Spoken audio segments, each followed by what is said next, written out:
नमस्कार स्टूडेंट्स, आपका easy engineering concept में स्वागत है। आज हम ऑपरेटिंग सिस्टम में आप लोगों के लिए एक बहुत इंपॉर्टेंट लेक्चर लेके आया हूँ, classification of operating system. Operating system में कौन कौन से क्लासिफिकेशन होता है? तो डिफरेंट क्लासिफिकेशंस होते हैं। एक होता है मल्टी यूजर, एक होता है सिंगल यूजर, एक होता है multi processor, multitasking, single tasking और रियल टाइम। ये क्या होते हैं? क्लासिफिकेशन होता है ऑपरेटिंग सिस्टम के अंदर। जो मल्टी यूजर ऑपरेटिंग सिस्टम होता है उसके अंदर क्या होता है कि एक एट ए टाइम 2 और मोर यूजर एक साथ में सेम टाइम पर किसी भी प्रोग्राम को एग्जीक्यूट कर रहे हैं, उसको क्या कहते हैं? हम मल्टी यूजर सिस्टम्स कहते हैं। Multi user is the one of the two or more user to use the program at the same time. Some of operating system permits hundreds or even thousands of user simultaneously. बहुत सारे ऐसे भी operating system होते हैं जिसमें 100 और 1000 multi user simultaneously काम करते हैं। एक होता है सिंगल यूजर। सिंगल यूजर के अंदर क्या होता है कि एक एट ए टाइम पर एक ही यूजर काम कर सकता है। Just allow one user to use the program at the one times. एक होता है मल्टी प्रोसेसर। मल्टी प्रोसेसर क्या करता है कि ये एक multi processor central processing unit के अंदर सपोर्ट करता है किसी ऑपरेटिंग सिस्टम के किसी प्रोग्राम को जो more than just one use कर सकते हैं। वही चीज़ है multi processor supports the operating system the same programme more than just in one CPU। एक होता है मल्टीटास्किंग। मल्टीटास्किंग जब मल्टीपल प्रोग्राम्स को रनिंग के लिए सेम टाइम पर अलाउ करता है उसको क्या बोलते हैं? Multitasking. Multitasking allow the multiple programs running at the same time. एक होता है सिंगल टास्किंग। सिंगल टास्किंग में क्या होता है कि जब डिफरेंट पार्ट्स में एक सिंगल प्रोग्राम रन हो रहा है किसी भी एक टाइम पर, उसको क्या बोलते हैं? सिंगल टास्किंग बोला जाता है। Single tasking allow the different part of a single program running at any one time. एक होता है रियल टाइम। रियल टाइम क्या होता है? Respond to input instantly. Operating system such as the DOS, Unix do not work in the real time. ये क्या होता है? रियल टाइम ऑपरेटिंग सिस्टम्स होता है। अब हम बात करते हैं type of operating system. Types of operating system. कितने टाइप के ऑपरेटिंग सिस्टम हैं? In well organised collection of a program that manage the computer hardware. It is type of system software that is responsible for the smooth functioning of the computer systems, जो operating systems का काम आता है। इसके अंदर type of operating system में कौन कौन से होते हैं?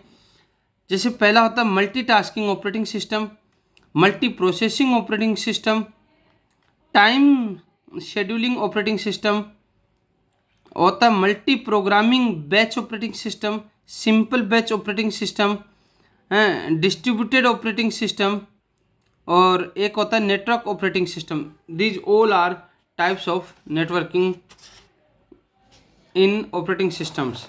अब हम वन बाय वन एक एक के बारे में डिस्कस करेंगे।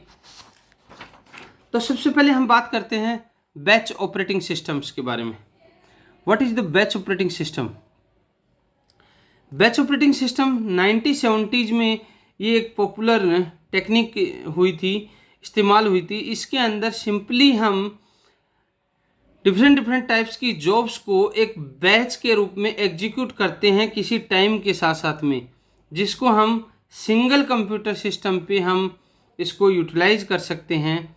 जब हम पर्टिकुलर किसी भी बैच ऑपरेटिंग सिस्टम के अंदर कोई भी एक पर्सन किसी भी प्रोग्राम को जब एक्सेस करता है, सबमिट करता है, तो उसकी रेस्पेक्टिव जॉब जो सिस्टम एग्जीक्यूशन होता है वो परफॉर्म करता है। वो क्या कहलाता है? बैच ऑपरेटिंग सिस्टम कहलाता है।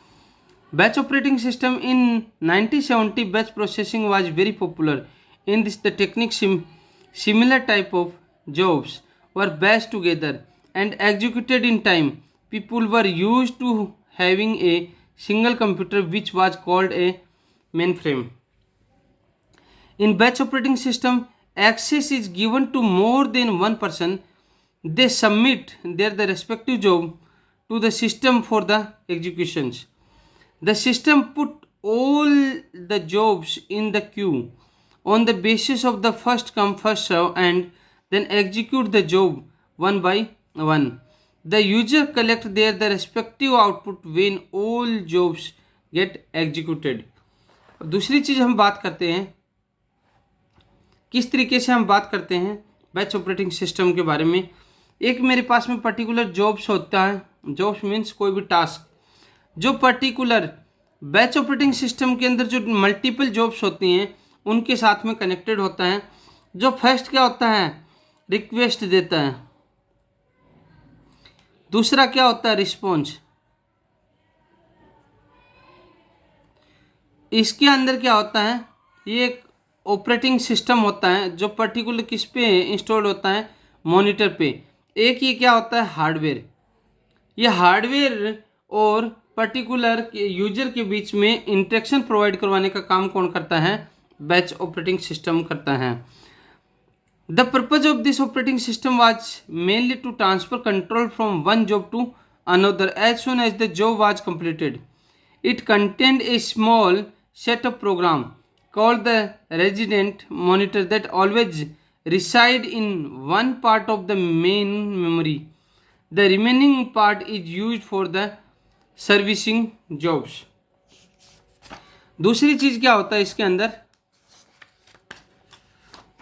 जब हम पर्टिकुलर किसी भी मेमोरी लेआउट की बात करते हैं, रेजिडेंट मॉनिटर की जब हम बात करते हैं, तो इसके अंदर कुछ प्रोसेस होते हैं। एक होता है इंटरप्टेड प्रोसेसिंग, एक होता है डिवाइस ड्राइवर, एक होता है जॉब सीक्वेंसिंग, एक होता है कंट्रोल लैंग्वेज इंटरप्रेटर और एक होता है user program area.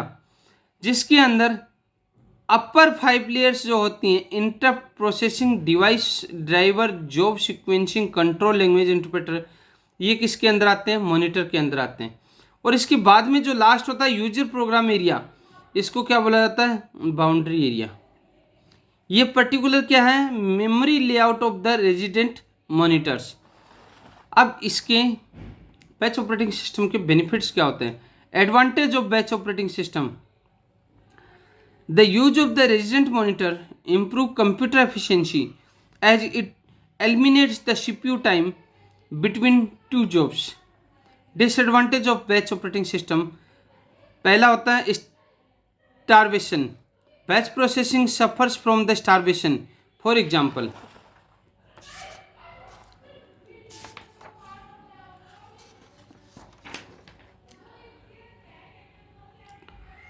The selection of the job for the execution. कैसे, जो मल्टीपल जॉब्स अवेलेबल हैं, job 1, 2, 3, job N and operating system. एक होता है सीपीयू, सेंट्रल प्रोसेसिंग यूनिट, एक होता है इनपुट आउटपुट प्रोसेस। ये क्या होता है कि पर्टिकुलर जॉब क्यू के अंदर होता है ऑपरेटिंग सिस्टम के बाद में 1, 2, 3 और एन। अब यहाँ से इसका execution process, selection process start होता है, जो किस पे जाता है, सेंट्रल प्रोसेसिंग यूनिट पे। सेंट्रल प्रोसेसिंग यूनिट से जब एग्जीक्यूशन प्रोसेस डन हो जाता है तो हमारे पास क्या होता है, एक इनपुट आउटपुट रिस्पॉन्स आता है। ये there are the 5 job J1, J2, J3, J4 and J5 present in the batch. If the execution time of the J1 is very high, then the other 4 jobs will never be executed or they will have to wait for a very long time. Hence the other process get starved. एक होता है not interactive. Not interactive के अंदर क्या होता है, batch operating is not suitable for job that are the dependent on the user input.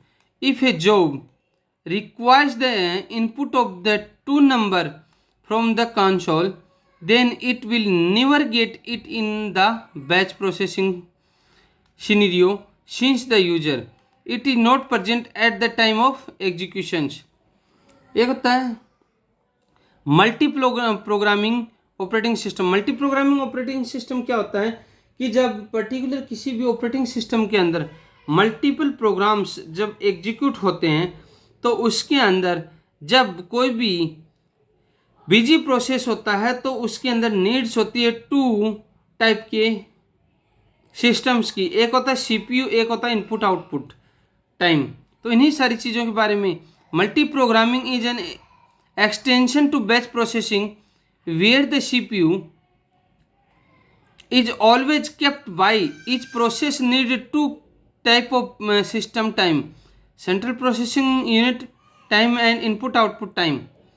In multi-programming environment, when the process does its input output, the CPU can start the execution of the other process.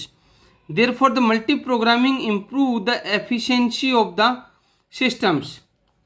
अब हम देखते हैं इसके बारे में कि क्या systems की एफिशिएंसी को इम्प्रूव करता है। मल्टी प्रोग्रामिंग की जो एफिशिएंसी होती है वो किस तरीके की होती है? Jobs of multi programming system, एक होता है सेकेंडरी डिस्क। ये क्या होता है? Secondary disk storage. एक होता है CPU central processing unit. Central processing unit के साथ में ये एग्जीक्यूशन इन द प्रोग्राम, कोई भी एग्जीक्यूशन होता है वो किस में होता है? मेन मेमोरी में होता है। मेन मेमोरी के अंदर क्या क्या चीज़ें होती हैं? एक ऑपरेटिंग सिस्टम होता है, program A, program B, program C, waiting for the CPU. जब सीपीयू से मेन मेमोरी में जब प्रोग्राम्स ऑपरेटिंग सिस्टम के साथ में एग्जीक्यूशन जाते हैं, देन यहाँ से राइटिंग टू द आउटपुट, कोई भी आउटपुट जब निकलता है वो कहाँ जाके स्टोर होता है? सेकेंडरी डिस्क स्टोरेज के अंदर वो क्या होता है? स्टोर होता है। दूसरी चीज़, advantage of multi programming operating system through the system it increased as the CPU always had one program to execute. Response time can also be reduced.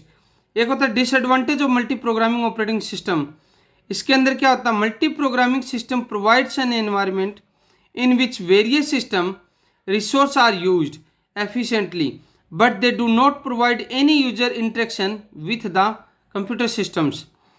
Multiprocessing operating system, multiprocessing parallel computing is achieved. There are more than one process present in the system which can execute more than one process at the same time. This will increase the throughput of the systems. दूसरी चीज जब हम बात करते हैं, जब हम किसी भी मल्टी प्रोसेसर का जब हम वर्किंग देखते हैं तो वर्किंग में क्या होता है? सबसे पहले एक यूनिट होता है, इनपुट आउटपुट यूनिट होता है, एक इनपुट आउटपुट प्रोसेसर होता है, एक सीपीयू होता है, सीपीयू 1। अब सीपीयू से डायरेक्ट मेन मेमोरी में भी जाता है और इनपुट आउटपुट प्रोसेस से भी मेन मेमोरी में जाता है।